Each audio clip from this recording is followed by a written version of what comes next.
Welcome to Season 2 of Beyond Sport with Fiona Stewart.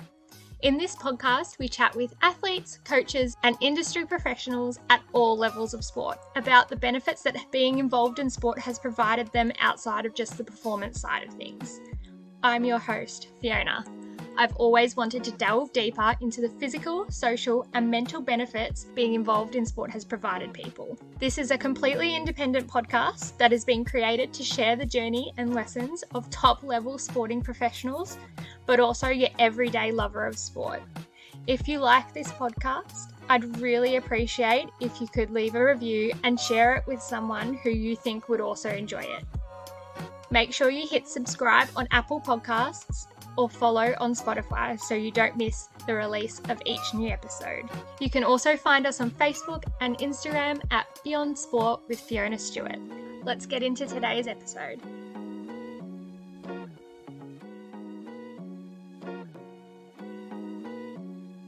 Today we are joined by another close to home guest, Nathan Buschkuehl, ex-professional triathlete who also happens to be my brother-in-law. Nath takes us on the journey of what it took to get some of his best results, including second at the Mooloolaba Continental Cup in 2014, finishing just after Jake Burtwhistle. Nath shares with us what it was like when he was stepping away from the professional arena but still had high expectations for himself. We also get an insight as to the benefits being involved in sport had on his relationship with his partner, Olympic long jumper Brooke. If you'd like to hear about her journey, she appeared on the podcast in Season 1, Episode 6.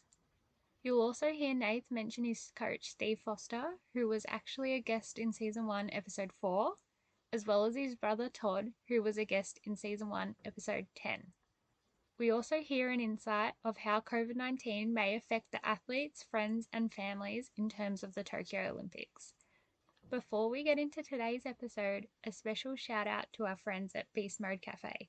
All natural ingredients, free from any nasties.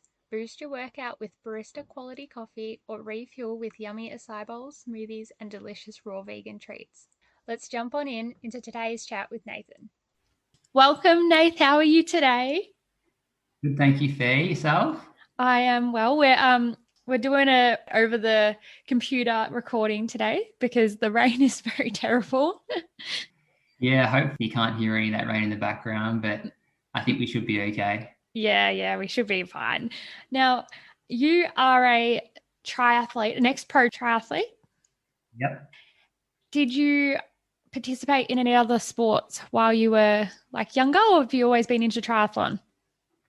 It's a good question. Mainly triathlon, I guess. I was always pretty grounded in triathlon from quite a young age. Grew up, and like a lot of kids, I did the Weet-Bix Tri when I was probably a little whippersnapper at 10, running around in mosquitoes. I remember I was on my Huffy. There's quite a good photo of me on this small little single-speed BMX bike riding between two big girls on road bikes. So, look, I always enjoyed triathlon from a young age. But in saying that, I did start off in little athletics.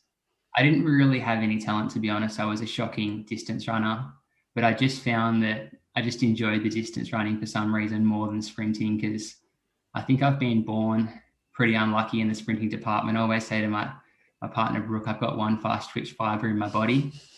But anyway, look, I dabbled in little athletics when I was young, as most kids do, up until under 15s. Prior to that, I played a bit of tennis with some schoolmates that I've still kept in contact with. Again, I thought I was pretty handy at tennis, but it's not till now. I realized my ego was a lot bigger than my potential. So I think I played Division 15, funnily enough. I don't even know if that's still a thing at Langwarrin Tennis Club, but it was the second last division, and I captained that team back then. So I think that was around year 5, year 6, so probably 10 or 11.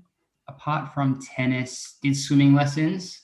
Obviously, swimming's important, being young, as you know, basic survival skills. So, look, I never really got into triathlon until my mid-teens, when my old man was involved in triathlon at a reasonably competitive level and some of longer distances. So, yeah, that's a little bit about me. I grew up, when I was really young, prior to 10, riding motorbikes. So, again, following Dad's footsteps out at Rosebud Motocross Club, just riding a little bit of motocross, and they used to call it hare and scramble, I think, for the juniors, which is basically an event where you just out in a big field and you pretty much just go and ride a few laps of this massive track, I think, with a time limit on a motorbike. I was pretty lucky, actually, because Dad's got a really good background in mechanics and just looking after cars and bikes and things. So I'm pretty sure he fine-tuned my motorbike so it was twice as quick as everyone else, because a couple of those races, I remember lapping the field. Yeah. Oh, that's funny. And from memory of dinner conversations, you had a little bit more talent than Toddy, didn't you, in the motorbike department? Yeah. I don't think Toddy was quite as maybe as brave as me. I'm not too sure how to put it, but look, Toddy didn't quite have the luxury of riding the bike that I had. It was just a two-stroke little powerhouse. I think he got stuck on the Pee-wee 50. Yeah. But look, you certainly had to be brave on the motorbikes. And I remember when I got a bit older and the racing got a bit more competitive, I tend to shy away from a little bit after having a couple falls. Nothing serious, but yeah, it's obviously if you fall on a motorbike at pretty high speed, you can do some serious damage. And I just didn't quite have that competitive skill set to step up from junior motorbike riding in some of the senior levels.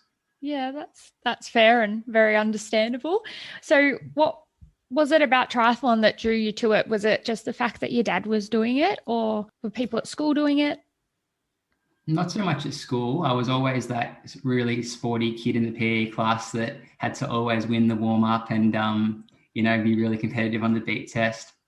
But yeah, definitely helped with Dad. I think having the family tie in with Dad and Toddy at home was really nice to do some training with them. I guess triathlon sort of found me in a way, because I like to think of myself as a bit of a perfectionist. Like every time I do something, I want to try and do it well and do it right and give it a good shot. And triathlon's a sport that you do have to put a lot of time into it to really get it right. As you know, with swimming, it's just so technical and you got to invest a lot of time, especially if I didn't have any real talent. So I was always quite keen to work hard and just give it a good crack. And triathlon has those three disciplines there: swim, bike and run. So yeah, I think I'm glad I stuck at it and gave it a good crack for probably 10 years or so. And just, going back to that perfectionist trait, it's a sport where I think it requires a little bit of that just because of the involvement and the commitment of so many hours of training across three different disciplines. Yeah, definitely. And we've known each other, I'm going to say friends for 10 years, I think. And we knew each other from the swimming world, and because you were doing triathlon, I was competitive swimmer. Is there a discipline you liked more than the other? Were you drawn to swimming, or were you drawn to the cycling or the running? Yeah, absolutely, the running. And that's the reason why today I'm still running over the other two disciplines. Running, I find it's so nice. It's very rewarding as well. And it's really convenient because you can run from anywhere. You don't need a pool or you don't need a bike.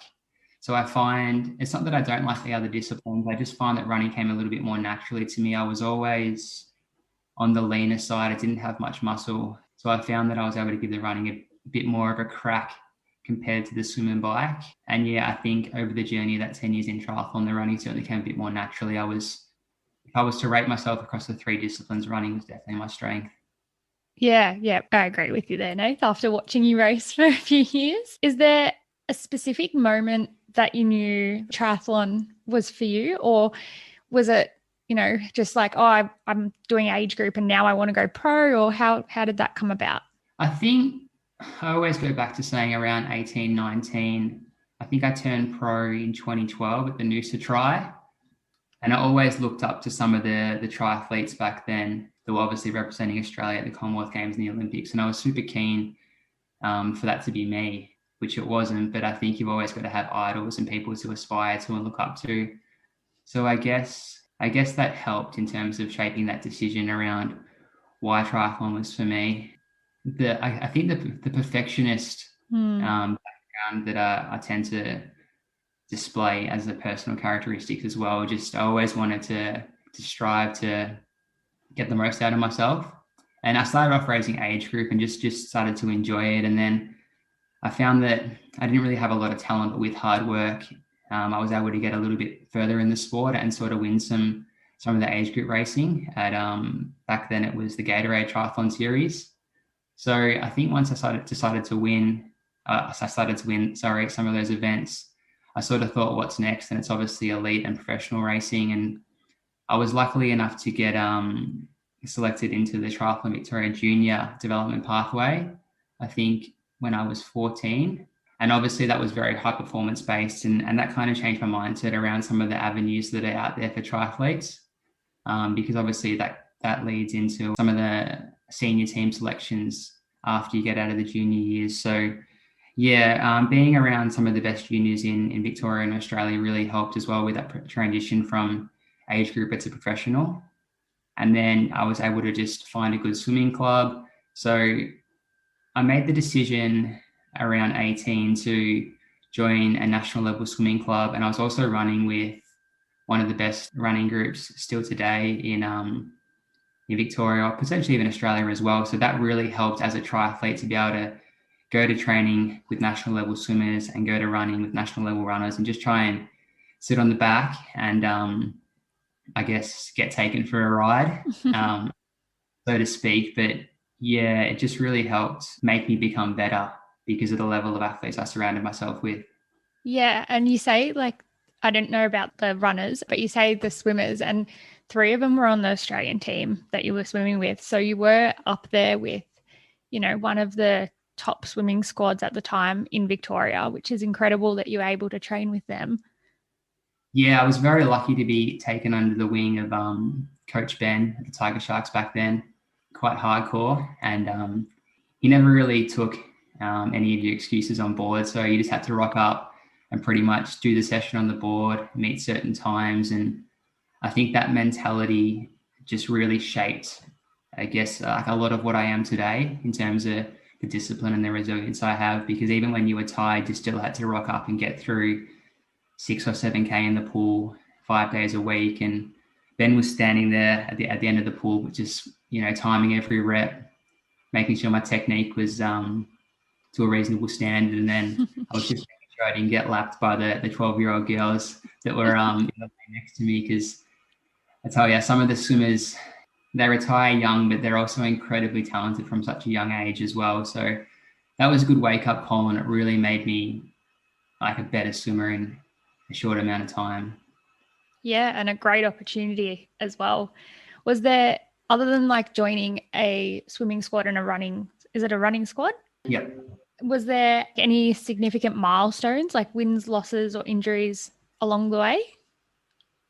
Yeah, definitely. So significant milestones came from the running and swimming squad. So my swimming was always well below par. My running was reasonably good, but my swimming, when I used to race short course professional triathlon, it was draft legal on the bike. So it was really important that in the swim, you surrounded yourself with the front pack of swimmers, because if you're riding on your own, it's extremely difficult to ride at the same intensity as what a pack of riders ride at, just because of the advantages of drafting there. Yeah, I think in terms of significant milestones for me, it really came after probably 3 or 4 years of swimming in that national level squad, when I was able to make my first front pack swim at the Mooloolaba Continental Cup in 2014. And I remember just sitting in the pack with some of Australia's Olympic triathletes now and back then, and just thinking, wow, how cool is this? I'm in a great opportunity here to do well, because I knew that my running had been going really well as well after spending, I think, about a month up at Falls Creek training with Australia's distance running crew. So in that race, I got off the bike in the front group, and I was able to run with Jake Burtwhistle for about 9K. And for those that don't know, Jake Burtwhistle, I think back in 2019, finished the year ranked 2nd triathlete in the world. So he's extremely good now. But yeah, that was a really massive breakthrough for me to finish 2nd in the Continental Cup, when many years prior I was probably coming 30 or 40th in the same style of racing, just due to having a very poor swim. So I guess some of those wins were extremely rewarding, just from the hard work that went in the training the years prior. Other milestones, possibly Ballarat half Ironman. So after a few years in the short course game, I transitioned to long course triathlon. So I gave half Ironman a go. And I did find that challenging as well. Like my swim and my run were definitely there, but all of a sudden I found that my bike was really lacking. So I was lucky in a way to have my brother Todd, who was, I guess, a semi-pro cyclist. He was quite talented on the bike, and we were able to get some really good long rides in and good quality sessions.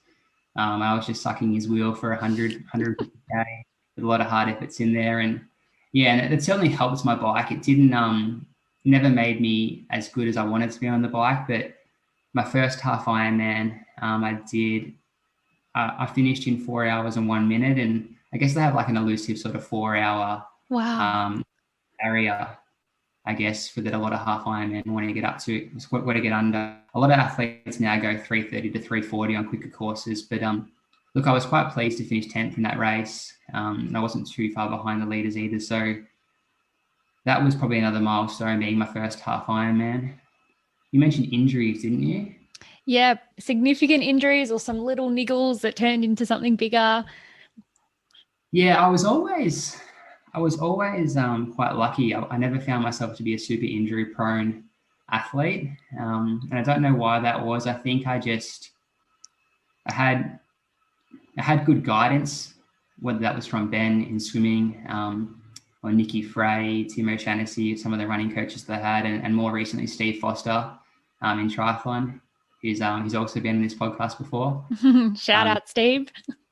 Shout out, Steve. He shares some really valuable insights into some of his experience, and I think that's why I never had a significant injury. In, I believe it was 2018 or 2017, I had pericarditis, and I don't quite know how that occurred, but I think it was just a result of a lot of stress, and maybe lack of recovery as well in some of my training. And pericarditis is where you get inflammation around the pericardium, which is the outer layer, the supportive layer of the heart. But thankfully that wasn't too serious. It was just a dosage of anti-inflammatories and some rest, and I was able to get on top of that one reasonably quickly after a few months of just not doing much at all. Yeah, I remember that. Now, were you finishing off your masters when that happened?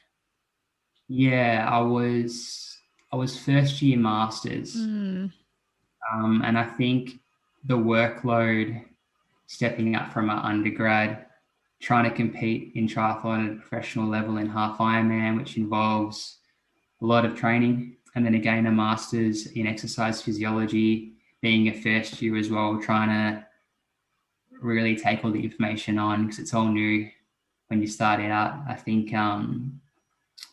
just that level of stress and maybe heightened anxiety brought that on potentially. But then again, it's hard to know exactly why. Yeah, well, we're not doctors here. We don't know exactly. Yeah, exactly. So you haven't mentioned that you went over to Europe to race. Can you tell us a little bit about that? Yeah, so we sort of skimmed over some of the triathlon bits. So when I turned pro in 2012, I raced Mooloolaba, obviously, and then the following year, 2013, it was Noosa Tri first, and then I did Mooloolaba in 2013, as well as a bunch of other interstate Continental Cup racing. Again, struggled with my swim, but then in 2014, after improving my swim, I had a good result finishing second there. And Danielle Stefano, who was looking after the VIS triathlon program, I got in touch with her because I was obviously keen to see what Europe's all about. A lot of athletes base themselves there, and triathlon in Europe is just so much bigger. They pretty much race all year round. Due to the weather over there, they have a really good summer, long summer, and there's a lot of opportunities there for racing as well at a senior professional level. So I was really lucky to spend a bit of time with her and her squad, training with the VIS group at the time over in Spain. And the year prior, I also got in touch with a French triathlon team, Versailles Triathlon, and I had a really good time. I spent 3 months in France, which was an amazing experience, just living with a French family there. And I was obviously very lucky to have good support from them, cooking all my meals and taking me to training every day. And I remember some of the experiences there were really unique in France. I remember swimming sessions where the whole session on the board was just in French, and I had no idea what we were doing. So I had to actually ask in my lane what was really required of me. So it was a really good learning experience, and I learned a little bits of French. So I was able to have somewhat conversations with the group of guys that I was training with the Versailles Triathlon, and raced the French Grand Prix as well. I did well in Division 3. It's obviously a bit of a lower standard, but I won my first race there. And then I was invited to race with the Division 1 team. That was an awesome opportunity because I'd never lined up against the likes of the Brownlee brothers and Javier Gomez at the time, who today are still rocking the triathlon world, so to speak. So that was an amazing opportunity, being able to race a Division 1 French Grand Prix race in Embrun, which is up the French Alps. I think I came about 40th, so I got flogged. But when you're racing those guys, I guess you can't really expect anything more. And just to be able to get out there and give it my best at the time was, a huge opportunity that allowed me to not only grow as an athlete, but grow as a person over the next few years. Yeah, I love that. And that you've worked it well with our next question is, what are the benefits sport has provided you as an individual that's transferred over to other avenues of your life? I think, definitely growing as an individual. Mm-hmm. In my triathlon, I constantly had to step outside my comfort zone. And there's a good quote out there that I like and I still refer to today, which is get comfortable being uncomfortable. May have heard that one before, but I think the proof's in the pudding there. Like, the more you do something that makes you uncomfortable, the more that your sensitivity improves to doing whatever it is that you do. So with triathlon, waking up at 4:45, 5 days a week to swim with a national level swim squad certainly made me very uncomfortable. But after a few years, it was basically just, this is what it takes kind of mentality. It wasn't really so much a chore. It was more of a pleasure, mm-hmm.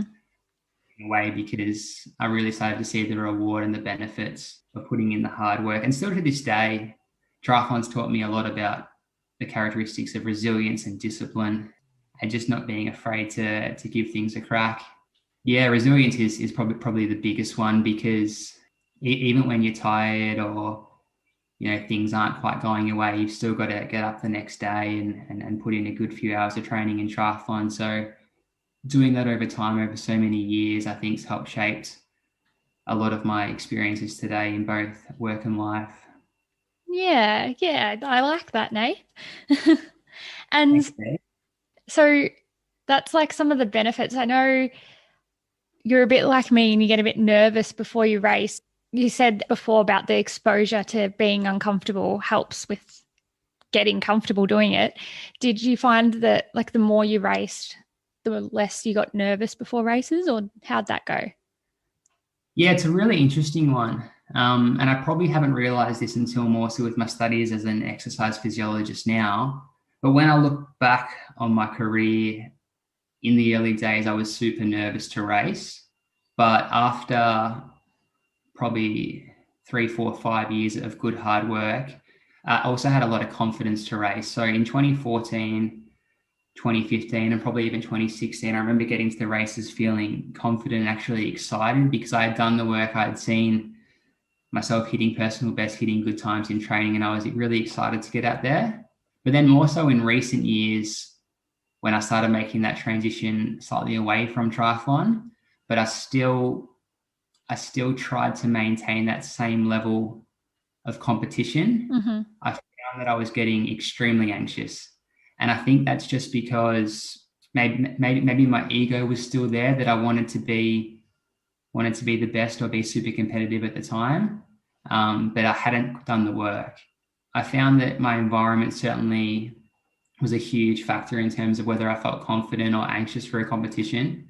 And some of the racing I did before I stepped away from triathlon around 2018, 2019, I remember feeling so anxious to the point where I basically couldn't even race. Like, the race was over before I even got on the start line, because I just hadn't been training at the same level. And I knew that the guys around me had, because they obviously, some of them back then were still making a career out of it. And I think I just let I let that mental side of the sport get a little bit, get the better of me a little bit. In 2019, I think that was my last year doing triathlon, because I haven't done it for a couple of years, but I stepped away from elite racing, and I did still get nervous, but I found that I was able to enjoy it a little bit more without the pressure to hit certain times or meet certain standards. Yeah, so I think just the message there is just the environment really shaped me at the time. And yeah, probably a good learning factor that I'll still take on board today is just not to take it too serious, because if you're not obviously doing it as a career, it doesn't really matter too much, like how well you go in your sessions, or which I'm still battling with a little bit. I think I'm a little bit egotistical in that regard. Knowing where I have been, I've still struggled to step away a little bit for some of my running sessions. But I think with time, it'll make that transition easier, and yeah, just able to enjoy it a little bit more. But look, I'm certainly getting there. It's a work in progress. Yeah. And like, I'm the same when I jump in the pool and I don't know, do a 50-meter freestyle or something. And I'm like, oh, well, that's 5 seconds slower than what I could have averaged out of 20 of them. Yeah, exactly. Yeah. So I think, anyone who was competitive at any sport would probably compare to their past performances and go, oh, well, that's not very great for me. Like, it's okay, but it wasn't my best. And yeah, I think letting that go is definitely a hard thing to do. Yeah, that's so true, Fee. And I think, as you said there, like you hitting 2050s at a certain time back in your day and trying to do one now, it's really hard goes to show, doesn't it? Mm-hmm. Yeah. If you're not putting the work in, then you can't expect the results that you used to get. Absolutely. But look, I think if you care, which we obviously still do, because we jump in the pool or we go to a track and we still have in mind where we used to have been, it's just hard to block that mental side of it out a little bit when you know where you've been in the past. But look, at the end of the day, sport's something that I'm still super passionate about, and I think I'll be involved in for the rest of my life, because the benefits are so rewarding. Yeah, definitely. And there's lots of lessons that you've obviously learned through sport, but is there one that you'd like to share? Definitely just enjoy what you do is probably the biggest one. Have a clear path, enjoy what you do, surround yourself with the right people, and I think you can really get the most out of your sport, whether that's at a elite level, semi-elite level, or just age group, non-competitive level. Like with sport, it doesn't matter too much what level you're at, as long as you enjoy it, you're happy. The health benefits of sport are huge. So yeah, and at the same time, look, if you do want to take it a little bit further, just don't be afraid to reach out to the right people and give it a really good crack. Yeah. Oh, I like that lesson, Nathan. I guess that's the whole reason why I started this podcast, because the benefits that you like elite or professional athletes are having are the same benefits as everyday people who didn't compete at an elite level. And it's something we can all benefit from. Absolutely. So that's so true. Yeah. And you said just before that you surround yourself with the right people. Obviously, Brookie was episode 6, so that is your beautiful fiance, and she is a Olympian, an elite long jumper. How do you find like balancing that when you were both professional athletes? I think for us it came reasonably naturally, because we shared a lot of common interest. I remember days when, back in the early part of our relationship in 2014, 2015, and even 2016, when Brooke jumped her Australian record, she was actually coming to some of my running sessions with me, and doing the warm up with me, and coming to the pool, and just jumping in for some recovery sessions. So look, it was a really nice relationship, and we still share a lot of that today. Like I pretty much go to 2, 3 of her sessions during the week when I can get there around work, and like whether I'm carrying her bags around the world, which I'm not going to complain about, because I'm very lucky to do, or just filming her, trying to give her some technical feedback, not taking away anything from her coach at all, but just trying to help out where I can. I love it, and I certainly wouldn't have it any other way. Yeah. Oh, so we can thank you for those Instagram posts of Brookie doing the jumps, the slow mos. Yeah. that's pretty much my role. So got to make sure I nail those slow mos, otherwise she won't have that content. Yeah, that's it. Well, that's good to know who's behind those. I always wonder who films those because they're good. Yeah. Like a lot of the time it's me. When I'm not there, it's her dad. Her dad's obviously a coach, so he'll do the recording as well. But yeah, look, she's got a very impressive jump of 7.05 meters, Australian women's record, and looking at some of her training on slow mo is pretty impressive. She flies through the air. Absolutely. And for someone who has sport so seriously in their lives, like you both did throughout some of those time periods, was it easier to, support each other through those hard moments? Or did you find that you were able to relate a little bit more and support a little bit more? Yeah, definitely. I think having the passion at a similar level helps a lot. So Brooke's obviously extremely motivated, never wants to miss a session. Even if it's 10 o'clock at night and she hasn't done a core workout, she'll be out in the gym doing that core workout because she knows that when she gets to Tokyo this year, the little 1%ers are what all adds up. And I had a similar mentality. I was never at that level, but I was very much about doing exactly what's on my program every day. If I felt off or I was unwell or I had to shift things a little bit, I was more than happy to do that. But yeah, having the common interest in sport at a high level, I feel like it made things a lot easier for us because we're able to just bounce ideas back and forth and really shape our lives around that at the time. Yeah. And I know Toddy and I definitely aren't at the same level of sport, but I guess similar to you and Brookie, like he was one step ahead of me, and having that common interest and common knowledge and knowing what it takes to do the work and how you feel in the competitions phase and things like that, that understanding does help a lot. Yeah, definitely, because it's important. Because sometimes, whether it's with Toddy yourself, or you might need a little bit of space if you're tired, or you want to have a nap, or you've got some competitions coming up. Every athlete has their go-tos in terms of how they prep, and I think it's really helped me understand Brookie well, and I'm sure she understands me just as well. So I think athletes are able to really draw from that bond that they get out of their sport together and really embrace it, not just in sport, but even in life as well. So when you were talking about lessons earlier about what sport teaches you, I think it teaches you a lot about how to manage relationships and, sort of ride the highs, ride the lows together, be resilient when the times get tough, and just really try and embrace the good moments for what they are. Yeah. Because they make all the hard times, more worthwhile in the end. Yeah, that's it. That's a good one. And Nath, I've known you for a while, so I know some of these, but have you been involved in a project where sport has been used as a tool to develop the community? Yes, there's a few that come to mind.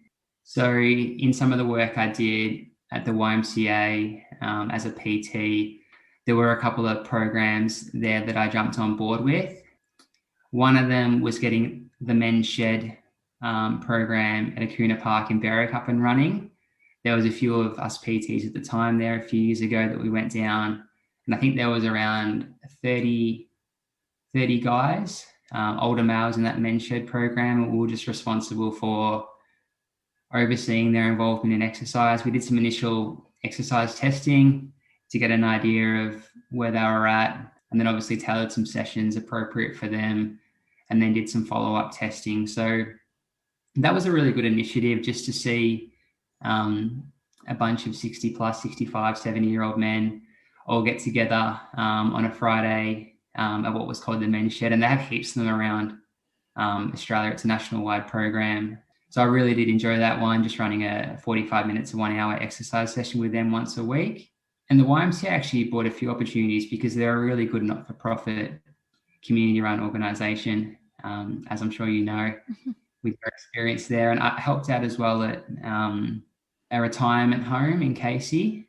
So that was very similar to the men's shed, but it wasn't just solely for men. It was men and women that have retired, just looking to do a little bit of exercise to improve their quality of life and their activities of daily living. So I went there with my Bluetooth speaker and just played some tunes once a week and went through a bit of a circuit, or mainly just body weight, functional movements around a room, and just had a bit of fun with that group there at the retirement home in Casey. More recently in my work as a EP, I was given the role of managing what's called the Sustainable Health Index. Basically, it's an online platform where workers can log in and complete questions about 5 key pillars of their health, which is movement, quality, nutrition, stress management, disease, and fitness. And then based on that and their answers to some of the questions for each of those key pillars, we can just look at some ways to intervene with their health. And then on a more community level, we're able to have some really good discussions with some of the sites that I was overseeing this program at the time. So the site that I work at in Dandenong, we're able to sit down with some of the workers and supervisors and work through some strategies to improve the movement quality on site if the workers were moving poorly in certain ways. Other sites in Perth and Sydney, some of the other programs that were running it, they had quite poor fitness and nutrition outcomes from this index. So just looking at ways to improve nutrition or fitness there in line with like the National Physical Activity Guidelines, for example. So yeah, it was really, really rewarding being able to implement some initiatives to a larger pool of workers at Australia Post. Yeah, that's awesome, Nathan. Like between that and the stuff you're doing with the YMCA, you're able to share some of the lessons and skills and experience that you've had in sport with these community groups and help benefit their lives as well. Yeah, thanks, V. Yeah, oh, it's very nice. Now, like this is one of the hardest questions to answer, I think, but it's a good and interesting one, especially in 2020, 2021, the years of COVID-19. But where do you see the future of sport? That is a tricky one. I think if you look at COVID-19, it's really changed a lot about sport, hasn't it? And I'm sure some of the people on your podcast so far have been able to shed some light on their journeys around that. But look, I think in terms of just implementing density limits moving forward around the world, it's obviously had it a lot harder than Australia has with COVID. So if I was to speak about the near future, I'd probably speak about the Tokyo Olympics because that's obviously my go-to with Brookie. So look, I really hope that goes ahead, and it seems like it will. But in terms of just spectators and capacity limits at events, I think that's going to change somewhat, which is a real shame because obviously the crowd and the audience at some of those major events like the Olympics and so forth really creates a huge atmosphere for the athletes, especially when they put in 3-4 years of work in the lead up to these major competitions. So I just hope that the atmosphere doesn't get too drawn down from what COVID's created. Yeah, I think equal opportunity is a big one. Just the sport's definitely moving in the right way in terms of having plenty of opportunities for both men and women, whether that's equal prize money or just equal opportunity. If you look at women's AFL now, it certainly hasn't grown to what the extent of men's AFL has, but there's certainly that opportunity there that didn't used to be there for women. And it's definitely getting plenty of exposure, whether it's just out on Foxtel or mainstream TV. I'm not 100% sure, but yeah, it's a great opportunity for women there to be able to be involved in footy, such an Australian sport like our men are. And yeah, I think from a grassroots level, for some of the kids that are going through school, I think sport's definitely heading in the right way. So just getting them involved early, whether it's in PE class or getting them in swimming lessons, teaching basic survival skills. I think there is lots of avenues to use sport for the right reasons moving forward. And I think just with COVID and moving out from COVID, I hope that the community and schools and parents do use that or sport for the right reasons with their kids, because I think sport has so many benefits from a young age, and I think it's important that kids just jump right in there as soon as they can. Yeah, I agree. And I guess from the grassroots level, I'm seeing the recovery in a learn to swim sense, and we are busier than we have been in years, which is really, really great for our industry. And parents are seeing how important it is, and they're wanting to get their kids back to basketball, back to dancing, back to gymnastics, and the many sports that you can do at a young age. They're all going to benefit these children in their later lives. Yeah, that's fantastic, Fee. Especially if you're seeing more demand than you were, pre-COVID. So obviously, the message is getting through, and you're being able to see it, firsthand in your swim school. So if that's across the board, then it's definitely heading in the right direction, I think. Yeah, that's it. And in terms of spectators, like I did see a news article, I don't know if it was this week or last week, about the probability that spectators won't be able to go to Tokyo, especially international spectators. And that would be so hard for not only the athletes, but the families. And then in terms of televising it, would that change the revenue basis? Or like, it's just really interesting how it would work.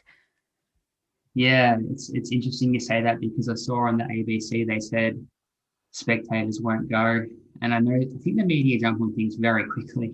I remember they brought out an article after the Japanese president made an announcement about Tokyo, and they said that Tokyo is not likely to go ahead, but I think that may have just been rumors. So I really hope that Tokyo still allows close family, because someone's got to be there to carry Brooke's bags and get those slow videos, let's be honest. So I've heard rumors of Tokyo only allowing Tokyo residents to attend the Olympics. But then again, look, we're in March and there's still a few months, but it's obviously going to be a very last minute decision. So just have to keep my fingers crossed and hope that, close family can be over there to support Brookie at the time. Yeah. And like, I know I'll be watching her on the TV, and hopefully you'll be there, and hopefully I'll have Winnie looking at the TV with me. Yeah, they're really special. The Commonwealth Games was one of the highlights on the Gold Coast in 2018. 2018. There you go.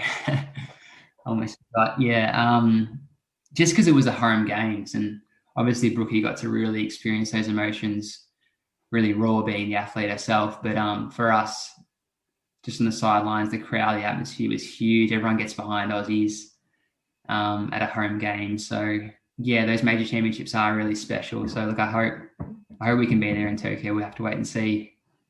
Well, fingers crossed for you, Nath. Otherwise, I'm sure there'll be a very big support crew watching on TV.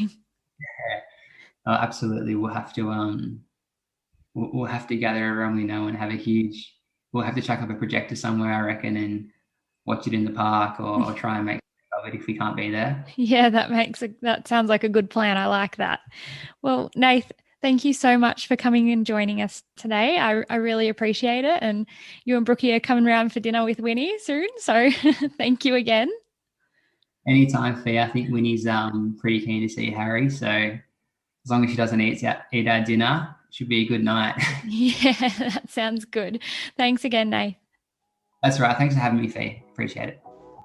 Thank you for listening to another episode of Beyond Sport with Fiona Stewart. If you liked this episode, please share it with someone that you think would also like it. If you want to find out more, you can find us at Beyond Sport with Fiona Stewart on both Facebook and Instagram.